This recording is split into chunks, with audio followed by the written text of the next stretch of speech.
हमें सुबह नाश्ते का सीन दिखा रहता है जहाँ बहुत सारे खाने पड़े हुए थे और तब उनकी पूरी फैमिली इकट्ठी बैठी हुई थी और ग्रैंडपा हेड चेयर पे थे। तो हमारी सोचती है मैंने एक्सपेक्ट किया था, लेकिन ये सारे के सारे रिश्तेदार कितने सारे डरावने लग रहे हैं ना। और ऐसा लगता है कि ये लोग हमें क्रश करने के लिए यहाँ पर आए हैं।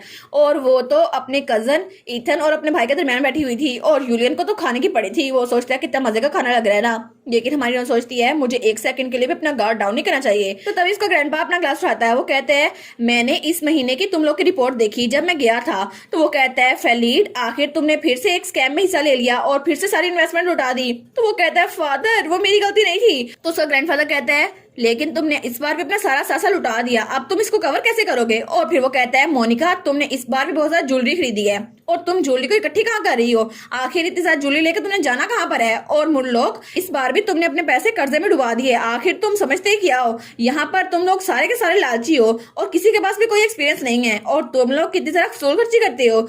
अगर तुम लोग कुछ फिक्स नहीं कर सकते तो कम से कम फजूल खर्ची करना तो बंद कर दो। तो हमारी सोचती है अब मैं इसको देख रही हूँ तो मुझे पता चल रहा है कि मेरा भाई उसको वारिस क्यों चुना गया, क्योंकि ये सारे के सारे बहुत ज्यादा फजूल खर्ची करते हैं। तो उसका सबसे बड़े वाला अंकल कहता है फादर और वारिस की पोजीशन के बारे में क्या आपको पता है ना कि यूलियन की याददाश्त चली गई है। तो वो कहता है अच्छा तुम लोग चाहते हो मैं तुम तीनों में से किसी को वारिस बना दूं, तुम तीनों तो फजूल खर्ची करते रहते हो, किसी को बिजनेस की कोई समझ नहीं है और मैं तुम लोग को वारिस बना दूं ताकि जो थोड़ा बहुत पैसा बचा हुआ है वो भी डूब जाए। और आखिर तुम लोग को लगता क्यों है कि तुम लोगों में से कोई भी कैपेबल है, तुम लोगों में से कोई भी कैपेबल बिल्कुल भी नहीं है और जब तक यूलियन ठीक नहीं रहता उसकी सारी रिस्पॉन्सिबिलिटी मैं उठाऊंगा। और तब वो कहता है और रोजी, तो वो कहती है जी ग्रैंडफादर। तो वो कहता है आज से तुम ऑफिशियली एक नोआट हो जो ब्रेकफास्ट को अटेंड किया करेगी, इसलिए तुम मेन हाउस में शिफ्ट हो जाओ। तो वो कहता है वैसे भी कोई रीजन नहीं है कि तुम उस स्टोरेज लाइक प्लेस में रहो। तो मन कहती है क्या, वो कहती है ग्रैंडफादर। तो वो कहती है वो वाली जो जगह है ना स्टोरेज वाली वो मेरे लिए बहुत ज्यादा बिग और फैंसी है। वो कहता है अच्छा तो ऐसा है। तो वो कहता है जो भी है वो एनेक्स तुम्हारे रहने के लिए बिल्कुल भी ठीक नहीं है, तुम्हारे लिए फ्लोरा कैसे रहेगा। तो हमारी सोचती है क्या फ्लोरा, वो तो वही कमरा था ना जो मेरी मॉम का था और वो तो बहुत ज्यादा बड़ा है और वो तो पूरे घर में सेकंड बेस्ट रूम है क्योंकि सबसे ज्यादा बेस्ट रूम तो मेरे ग्रैंडफादर का है। तो वो सोचती है क्या सच में मैं वहां पर रहने वाली हूँ। तो वो स्माइल करती कहती है थैंक यू ग्रैंडफादर, मैं आपके बहुत ज्यादा शुक्रगुजार हूँ। तो तभी वो सबके सब खामोश थे। तो तभी उसका कजन रोस्टन कहता है रोजी बाय द वे जो ग्रैंडफादर ने तुम्हें ब्रेसलेट दिया था मुझे लगा था तुम आज वो पहन के आएगी ब्रेकफास्ट पे, क्योंकि तुम पहली बार ब्रेकफास्ट आई हो, लेकिन तुम पहन के क्यों नहीं आई। तो वो कहती है क्या। तो वो दिल में सोचती है सच में ये रोस्टन ही था और रोस्टन ने कल जानबूझ के वो ब्रेसलेट तोड़ा था ताकि वो ग्रैंडफादर के सामने मेरी बेइज्जती करवा सके। तो तभी उसका अंकल कहता है एक मिनट, अब ये ना कहना कि तुमने वो बर्बाद कर दिया, लेकिन फादर ने तो पर्सनली तुम्हारे लिए बनाया था। तो वो कहती है वो मैं। तो वो कहता है पता नहीं तुम कितने भी यंग क्यों ना हो लेकिन फिर भी ये आउट ऑफ लाइन है, वो एक्सीडेंट भी हो सकता है। तो तब उसका ग्रैंडफादर कहता है कि वो सिर्फ ब्रेसलेट ही था, मैं दोबारा बना दूंगा, वैसे भी इतनी छोटी सी बात पे लड़ने की क्या जरूरत है। तो उसका अंकल कहता है ऑफ कोर्स नहीं फादर, वो कोई ऐसा वैसा ब्रेसलेट नहीं था, वो आपने बनाया था, वो आपकी तरफ से हेड ऑफ फैमिली की तरफ से पहला गिफ्ट था उसके लिए, ये कितना इंपॉर्टेंट होगा ना। तो हमारी कहती है लेकिन अंकल सच में आपको यही लगता है। तो उसका अंकल कहता है ऑब्वियसली फादर ने खुद बनाया था, तुम्हें सच में लगता है कि तुम उसे चेंज कर सकती हो। वो कहती है लेकिन आपको याद नहीं है कल क्या हुआ था। वो कहता है क्या कल क्या हुआ था। वो कहती है मैं तो बस इस बात को टालने की कोशिश करी थी लेकिन मुझे लगता है मेरे पास कोई चॉइस नहीं है। ग्रैंडफादर असल में जो आपने ब्रेसलेट मुझे दिया था ना वो टूट चुका है, क्योंकि जब मैं गार्डन से गुजर रही थी तो अंकल लोग वो मेरे रास्ते में आए थे और उन्होंने अपने ड्रंक हालत में वो ब्रेसलेट वो इन्वेलप वो तोड़ दिया था और उसकी वजह से वो ब्रेसलेट टूट गया। मुझे नहीं पता था वो कैसे हुआ लेकिन अंकल ये किया है। तो उसका अंकल कहता है क्या। वो कहता तुम्हारी हिम्मत कैसे हुई मुझ पर इल्जाम लगाने की, आखिर प्रूफ कहाँ पर है, मैंने तो ऐसा कुछ भी नहीं किया। तो वो कहता है फादर जरा इस बच्ची को देखे, ये कि जरा बोल्ड होकर झूठ बोल रही है, ऐसा कुछ भी नहीं है और टेम्पल ने इसको बहुत ज्यादा बुरी आदतें सिखाई हैं। तो तभी इथन अपना हाथ उठाकर कहता है मैं विटनेस था, वो बिल्कुल भी झूठ नहीं बोल रही। तो हमारी सोचती है बिल्कुल क्योंकि हम लोग सेम पेज पर हैं। तो इथन कहता है मैंने अपनी आंखों से देखा था, कल क्या हुआ था मुझे अच्छे से पता है क्योंकि कल अंकल मुरलोक नशे की हालत में वहां पर आए और उन्होंने ब्रेसलेट पे पाँव रख दिया, इसी वजह से वो टूट गया। तो हमारी सोचती है नाइस टाइमिंग इथन, तुम्हें मेरी हेल्प करनी थी। और यूलियन बेचारा वो तो इस सबसे बेखबर अपने खाने को एंजॉय कर रहा था। तो मन कहती है भाई जरा आप भी कोई किरदार अदा कर दे ना।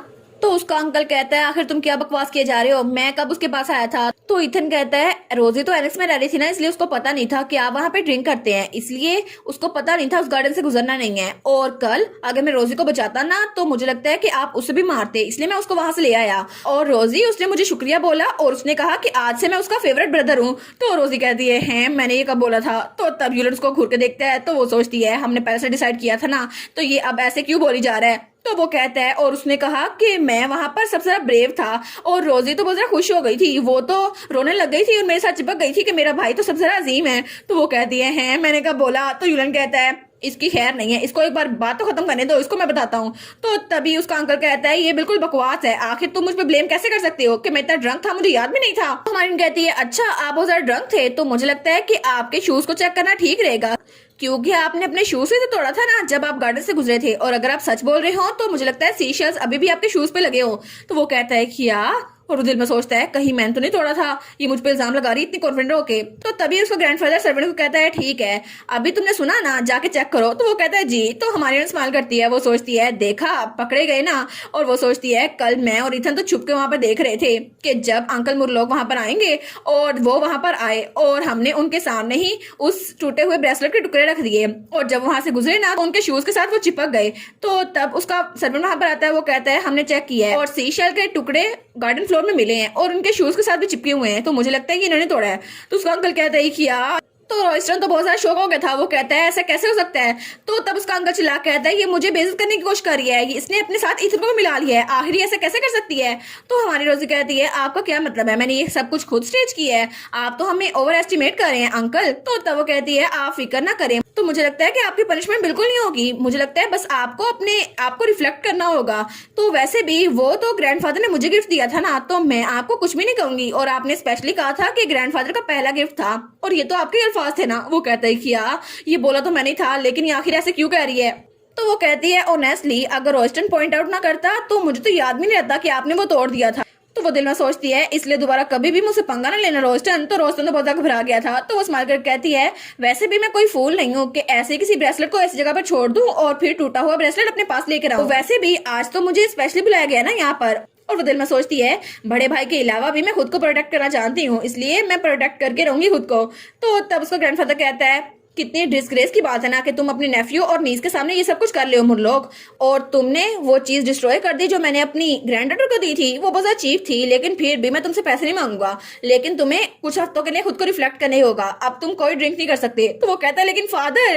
तो तब उसका फादर चिल्ला कहता है तुम्हें क्या लगता है मैं इतना पठैतिक हूँ कि अपनी ग्रैंडडॉटर को एक ब्रेसलेट दिया और तुमने वो तोड़ दिया है, और तुम एक हफ्ते तक ड्रिंक किए बगैर नहीं रह सकते, तुम्हारी जिंदगी उस पर डिपेंड कर रही है। तो वो कहता है जी जी फादर मैं आगे से केयरफुल रहूंगा। तो तब हमारी सोचती है चलो अच्छा हुआ।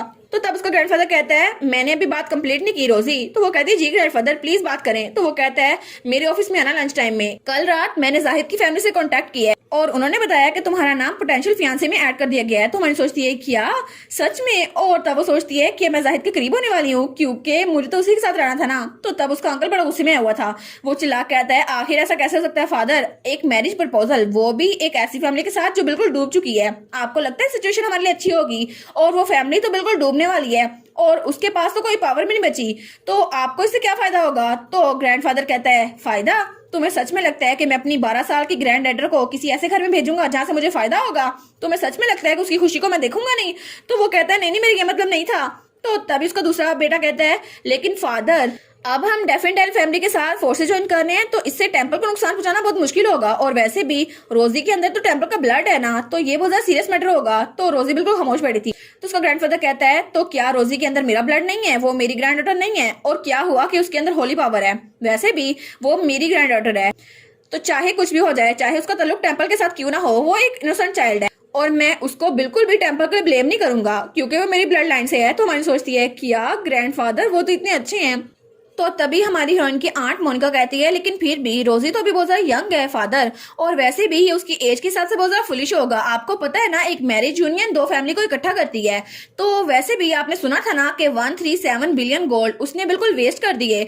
लेकिन तभी वहां पर न्यूज़पेपर आता है, वो आगे कहती है उसने मैरिज स्टोन में इन्वेस्ट किया है, हालांकि ये बिल्कुल बेकार था, और उसने कहा मेरा भाई ये चाहता था। तो तब हमारी यूनियन को बड़ा गुस्सा आ रहा था, तो वो कहती है भाई प्लीज काम डाउन। लेकिन तभी वहां मेट सबके सामने वो न्यूज़पेपर रखती है और उसके ग्रैंडफादर के सामने भी वो न्यूज़पेपर आता है। तो वो कहता है क्या, तो उसकी आंट तो बातें किए जा रही थी, वो कहती है ये आखिर इतनी बेवकूफ कैसे हो सकती है, इसने सारे पैसे डुबा दिए। तो तब पूरी फैमिली के पास वो न्यूज़पेपर आ गया था और इथन भी उस न्यूज़पेपर को देखता है, और तब हमारी हीरोइन वो तो आराम से चाय पी रही थी, लेकिन उसकी आंट अभी तक बोली जा रही थी। वो कहती है हमारे लेवल के मुताबिक ना सही, लेकिन फिर भी इसमें थोड़ी सी अक्ल होनी चाहिए। लेकिन वहां पर हर कोई खामोश था। वो कहती है तुम लोग मेरी बात सुन भी रहे हो या नहीं, और तुम लोग ऐसे क्या घूर के देख रहे हो। लेकिन जब वो न्यूज़पेपर देखती है वो कहती है क्या और जब वो उसको पढ़ती है वो कहती है ये आर्टिकल, तो हमारी ना स्माइल करती है और वहां पर लिखा हुआ था रोमस्टोन माइंड डेवलपमेंट फेलियर हो गया है और उसकी वजह से टेम्पल की प्रिडिक्शन के हिसाब से वो बिल्कुल गलत साबित हुई है और मैजिक स्टोन की प्राइस बहुत ज्यादा बढ़ गई है। तो हमारी सोचती है देखा, आखिर मैंने इन्वेस्टमेंट की थी ना और उसका चार्ज तो बहुत ज्यादा बढ़ गया है, अब उसकी कीमत मुझे 3 गुना होकर मिलेगी। मेरा अच्छा डिसीजन था, है ना। तो तभी हमारी हीरोइन को याद आता है जब यूलियन ने उसको पहले बताया था जब उसकी याददाश्त नहीं गई थी। तो तब वो कहता है जब ब्रेकफास्ट होता है ना तो वहां पे न्यूज़पेपर भी लेके आ जाता है जिसमें पूरी दुनिया के बारे में डिबेट किया जाता है और तब हर कोई एक दूसरे को बातें सुनाता है और उनका हर एक लफ्ज ग्रैंडफादर के लिए एक टेस्ट होता है, लेकिन वो एटमॉस्फेयर इतना ज्यादा टेंस है कि मैं तो सही से खा भी नहीं सकता। तो वो कहती है कि ये सच में इतना ज्यादा इंटेंस होता है। वो कहता है ऑफ कोर्स, लेकिन फिर भी तुम्हें भी किसी दिन मेरे साथ चलना चाहिए, वहां पे खाना बहुत ज्यादा डिलीशियस होता है। तो हमारी सोचती है देखा मैं आ गई ना। तो तब उसका भाई कहता है सच में मैं तो एक जीनियस हूँ। तो हमारी कहती है हैं भाई आप कहाँ से जीनियस हो गए। तो वो कहता है ये तो बहुत ज्यादा इंसेन है, मैंने इसमें इन्वेस्ट करने को बोला था ना और ये तो बहुत ही ज्यादा बढ़ गई है इसकी प्राइस। तो हमारी सोचती है लेकिन भाई वो तो मैंने खुद से बनाया था ना, लेकिन आपको मैं ये नहीं बता सकती ताकि हम उन पे शक न करें। तो वो कहते हैं ना तुम लोग तो बिल्कुल इडियट हो, मैं इकलौता जीनियस हूँ यहाँ पर, ऑफ कोर्स तुम लोग को ये चेक करना चाहिए, मैं बिल्कुल ठीक हूँ। तो तब उसके अंकल और आंट का मुंह बन गया था, वो बिल्कुल खामोश थे। तो वो कहता है ना सब लोग चुप क्यों हो, और रोस्टन और मुरलोक वो भी बिल्कुल खामोश थे। वो कहता है अभी तुम लोग की जुबान बाहर निकली हुई थी, तुम लोग मेरी बातें सुन रहे और तुम लोग के मुंह में जुबान है भी या नहीं। तो हमारी सोचती है भाई क्या हो गया है, अब ये अपना सर नहीं उठा रहे हैं लेकिन फिर भी आप ऐसे क्यों बोल रहे हैं। तो तभी उसका ग्रैंडफादर कहता है यूलियन जरा ब्रेकफास्ट के बाद मेरे पीछे रुकना। तो वो कहता है जी। तो तब उसका ग्रैंडफादर बड़े गुस्से में आ गया था। वो कहता है तुम में तो टेबल मैनर्स भी नहीं है और जरा बोल कैसे रहे हो, जरा देख लो अपने अंकल और आंट से कौन ऐसे बात करता है, तुम्हें तो बोलने की तमीज भूल गई है। तो हमारी स्माइल करती है और यूलियन वो तो बहुत ज्यादा डर गया था। तो तभी वो उस न्यूज़पेपर को देखती है और कहती है फाइनली मेरे पास अब बहुत ज्यादा पैसा आ गया है। और तब वो स्माइल करती है और सोचती है अब मैं तुम्हें बचा सकती हूँ जाहिद, क्योंकि सबसे पहले मुझे तुमसे एंगेजमेंट करनी होगी और एंगेजमेंट के लिए बहुत सारा पैसा चाहिए था और अब वो मेरे पास आ गया। तो तुम फिक्र ना करो जाहिद, क्योंकि अपने भाई के साथ साथ मैं तुम्हें भी बचा लूंगी और हम लोग अब इकट्ठे रहेंगे बहुत जरा खुश।